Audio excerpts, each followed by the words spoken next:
Steeler Nation, welcome back to the Steeler Wade Show. My name is Jake Wade, and you have got to be excited. Did you get to watch the new press conference with Omar Khan and Mike Tomlin? Can you feel the happiness and joy that they have? I mean, what a great day to be a Steeler fan. I was listening to the Ramon Foster show earlier this afternoon, and I've said it before, I'll say it again.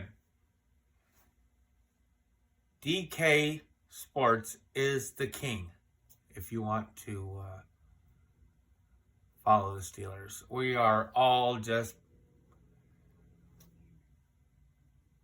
he's the king, DK. And it was just one of the most exciting shows that I've been a part of, as far as just being in the chat room and things. And his numbers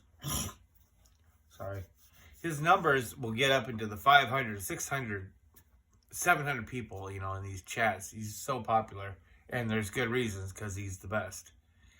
And today wasn't like one of those days. It was in the 3s and 4s, and but it was great. I knew it was going to be great, like, right off the bat. I don't know. Today's show talked about the press conference and what I'm going to talk about today. They seemed just so happy. And they had a salesmanship about them. They had a swagger, about them. If they had a little bit of jewelry on them, I learned a new word. They'd have drip. They look great. The team looks great. Steeler fans, could you feel the salesmanship that was going on in this press conference? Like, we could go up, we could go down. Like, do you ever remember hearing this kind of talk? So just as a matter of factly, I don't remember like this. I'm used to trained responses. And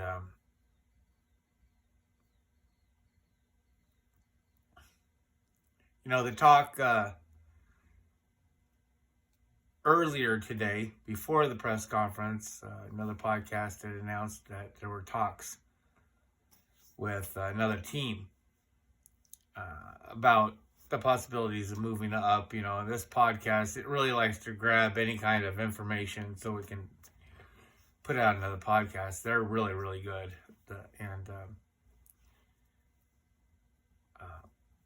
It was funny because in the podcast, he's like, yeah, we talked to all of them. Just if we haven't, we're going to talk to all 31 teams, about everything. And it's just cool to see them just being about that. Being about knowing, like, all of us, like us, I'm media, I guess, just whatever, these people that think they have valuable opinions, have said so much about the value of the 32nd pick.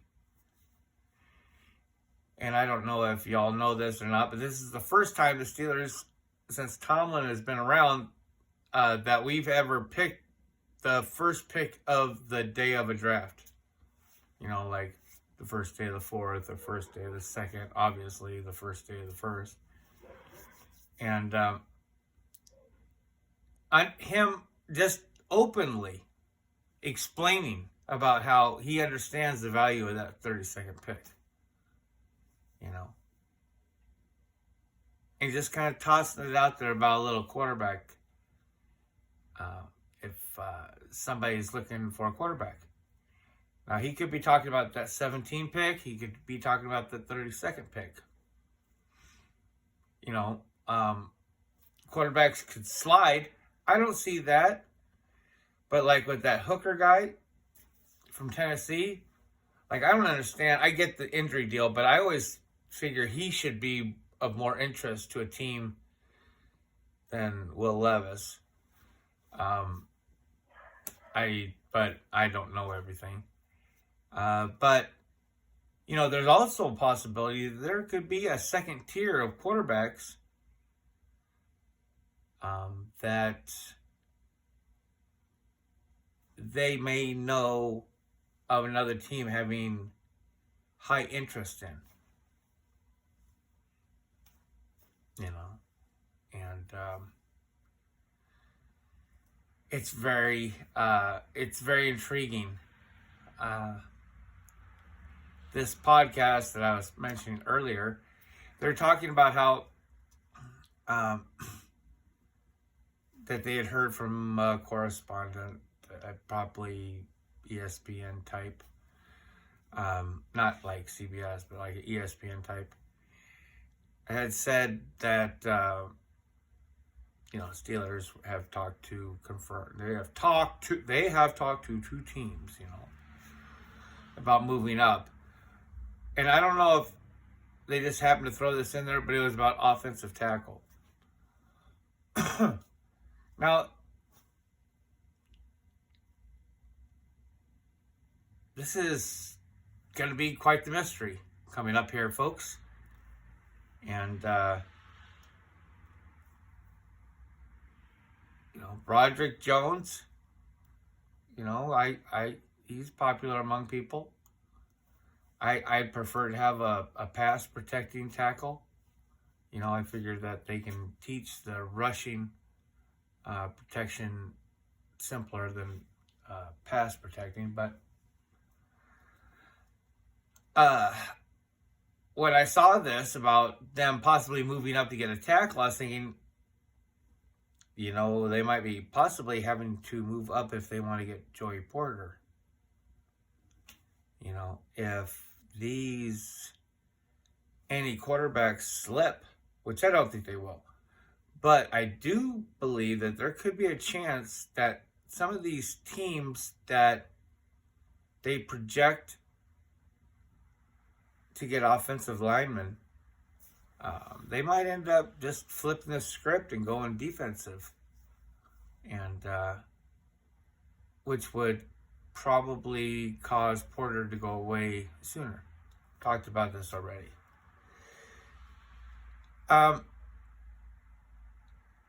But you never know how far they could go forward. I've talked about before. If you think if we could get that Jalen Carter, I'm not falling in love with anybody. I'm not. Well, I am. I just heard about some tight end turned left tackle turned, and I want him to turn back to a tight end out of Michigan. Not Michigan University, but I think Northern Michigan or whatever, Jake Witt. It's all magical to me. It's all great. Every night I hear some news story that just sounds so great. A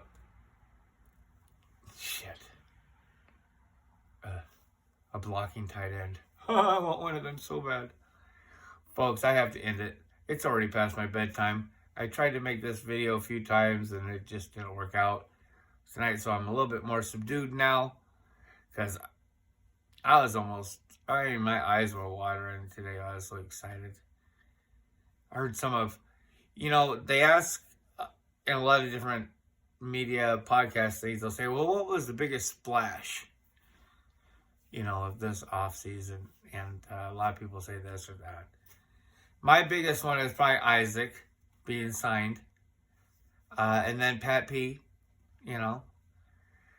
But today I found out that my boy Miles Boykin is back. Now I know that this may not be a big deal to you, but I love watching him play. And I still have a little bit inside of me that would love for him to line up in the slot 15% of the time.